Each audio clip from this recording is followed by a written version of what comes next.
বিসমিল্লাহির রহমানির রহিম। আসসালামু আলাইকুম।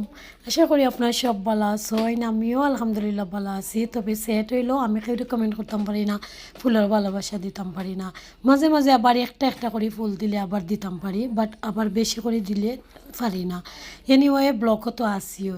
এবার দেখে রানি মাতি মাতি কিন্তু আমি মুখি বানাইছি। মুখি বানাইয়া আপনারা লাগি রান্না শেয়ার করে নিলাম।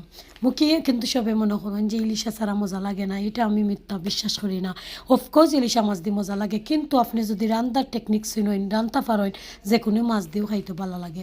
তো রুই মাছ বরাবর আমি অনেক বেশি ভালো পাই। আমি রুই মাছ আর পাবদা মাছও বেশি খাই। আমরা করে যে তোমার বাচ্চাইতেও মাছ খাই না, আমার হাজব্যান্ডে তো খাইনেও না, বাচ্চাইতে তো দেখতেও পারে না, তারা ডরাই যায় মাছ দেখলেও, তো খারাপ লাগে আমার।